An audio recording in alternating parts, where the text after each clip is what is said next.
Okay, back to like, okay, so when I was doing this, working out which wines to put, I kept coming back to Marrenon. I love all the brands that we import. Like I do not, people who know me know I do not sell anything I do not like. And if anyone's buying anything off me, I'll always say like, hang on, I'll organize the case for you because I want to give you things that I love. When it comes to Marrenon, everything is good. Like everything. It's just quality, consistent. I know it's natural. I know there's going to be no headaches or hangovers the next day. I know it's perfect expression of terroir. I love it. What I really love about Orca, let me just pour myself a little glass, just so I can remind myself, of course, not for any other reason. What I love about Orca is that this is made from over 60-year-old vines. Okay, why is that significant? Can anyone tell me? I don't know if anyone can tell me. I don't think it'd be fast enough. It's significant because phylloxera swept through France in the late 1900s. So being 60 and 70 or 80-year-old vines, they escaped phylloxera. This did not happen. Most of the grapes were completely destroyed in France. So, like, the Hunter Valley, for instance, has the oldest Semillon in the world because the French had to come back to Australia to get those grapes to send them back to France. So this wine is significant. What I loved is I went there. It's got this clay soil. They're bush trained vines, so they're not trellis like you normally go to a vineyard and there's like all the wires and things. This is like bush trained, so they're just like growing in the wild. These vineyards. I love it. It's such a thing to see, and you can just walk through it. It's pretty cool. It's pebbly and granular and like clay. So we went on the 3 days a year that it rained, so it was not good for the brand new shoes. But yeah, so this is an old so Marrenon. It's the Orca, which is an old vine Grenache, 60-year-old vines from the town of Ventoux. Now, Ventoux, if anyone is familiar with the Le Tour de France, Ventoux is a mountain. Mont Ventoux, I guess they go all over France, but they ride through Mont Ventoux. So if you want to picture this region, think of Le Tour de France, think of the Mont Ventoux, and this is where we are right now. So it's definitely on a hillside.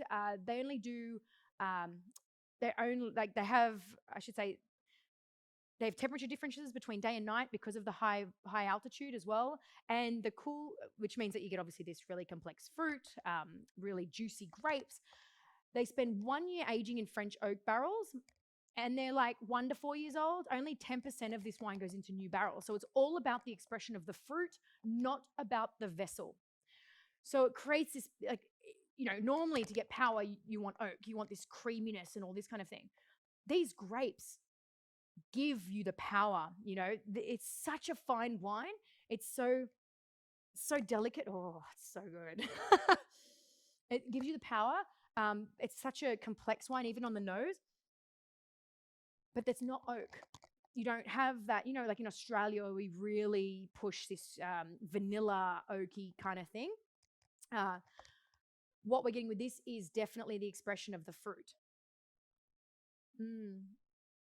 What is so nice about this wine is on the nose, you're getting like that little bit of tobacco and cherry. So it's very similar to like a Sangiovese. A lot more complex though. You got like black cherry, that little bit of toast. Yeah, but like more Morello cherry on the nose. Oh gosh, it's like black currants and raspberry aromas. Oh, it's delicious. You can actually just sit here smelling this wine all day. I actually wouldn't mind trying this in another like half an hour. So I just opened it. Oh, it's so complex. Mm. Mm. Yeah. You still have that oak tannin coming through. It's just really like coffee. Like there's a bit of coffee, and it's got this. It doesn't have like huge acid. It's just like really well balanced. It's a great wine with food, but you could just drink this. Like this is actually something I drink. Mm. I just drink when people come over. It's one of those wines that no one will hate. You could age this for like 10 to 12 years and it would just get better and better and better. And the finish, like, oh, this beautiful, like Grenache. If you know Grenache, you're getting these beautiful, juicy fruits.